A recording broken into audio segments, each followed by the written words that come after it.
Stand by the rod of the apostolic. I move you forward, move into your destiny.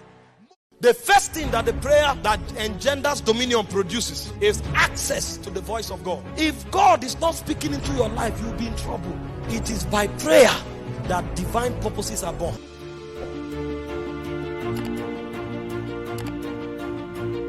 I'm not buying Wivon for 50,000. Are you thinking well? You will now say, are you insulting me because of Wivon? Madam, you can't. Is it wig we are eating in this house? You will now discover that same thing he admired in you might become the problem in the home. Because now you have migrated from assumption. You will tell him every week, I make my fingers for 7,000. I'm not willing to change. He will tell you, get a good razor blade. This month we don't have money for fingers. You will say, no, I can't leave that finger. Is that not what you saw when you approached me? Sir, I'm no longer approaching you. Now we are living together. And so, for this month, get a razor blade and brush your nails. You are beautiful without those fingers. It will not cost. Those fingers are long. That's why you are spending money. Let's leave fingers for 1 month. You will now say, this is my husband. He's very stingy. Well, those ones were not assumed before. Now, welcome to reality. Elohim Adonai.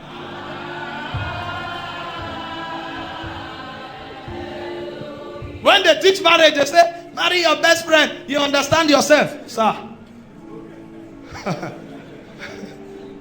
This man is an Int'l man.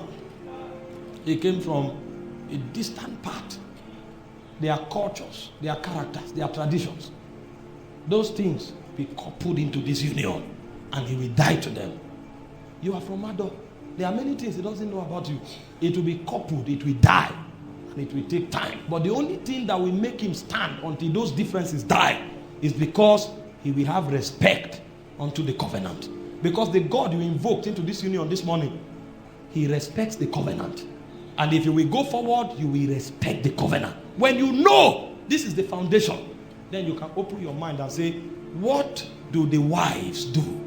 That's when you will move from a lady to a wife. That's when you will move from a lady to a mother. Because many people get married, they remain ladies.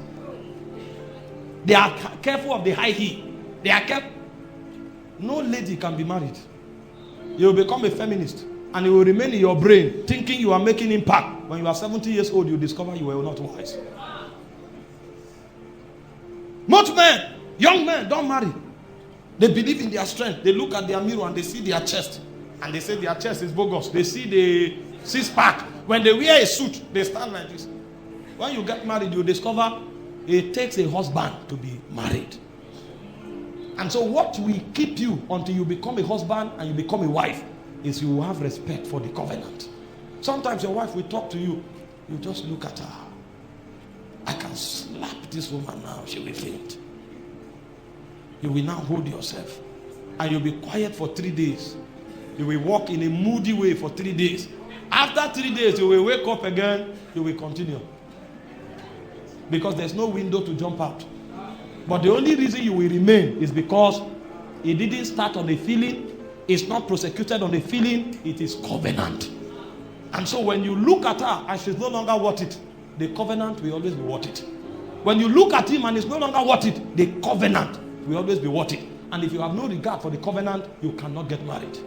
That's why nobody, even society, will not recognize you as husband and wife until you live here.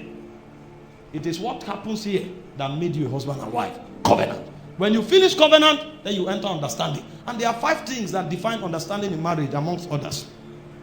I list them for you quickly. Number 1 is sacrifice. Sacrifice in marriage is twofold. So this understanding now is not the one you read in the book. I'm telling you experiential things.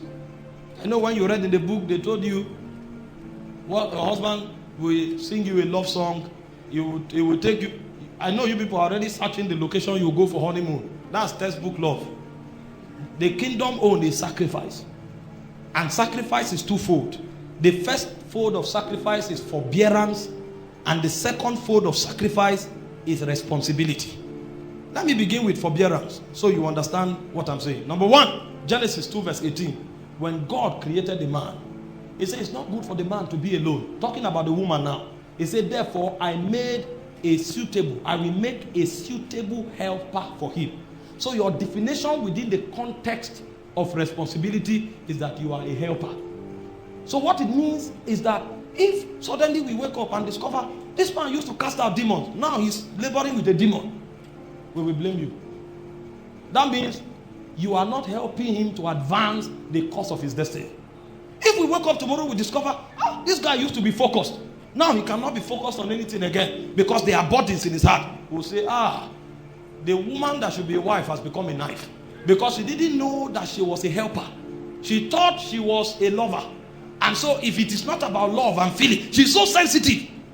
If the guy wakes up and you dress up and he doesn't acknowledge your dress, you say, you mean you didn't see this gown? So when he goes out now, he's troubled. It means you are not a helper. So what marriage will make you do is that you will look out for him and ignore yourself, hoping that he too will look out for you and ignore himself. So in responsibility, the things he should have done for himself, he will allow you to do it. So if it's not kept, it's your fault.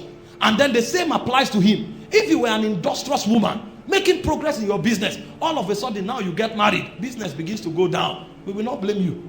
Because when you were alone, you were making progress. Now that he has come, he is the reason why the business is going down. So it becomes his duty to cultivate you until you excel and become a better version of yourself. So on the part of responsibility, it is your duty to make him better. So the Bible didn't call you a lover. I know the word system will call you his lover. The love system will even call you his partner because they think marriage is sex. But in the context of the kingdom, you are not called a partner. You are not called a lover. You are called a suitable helper.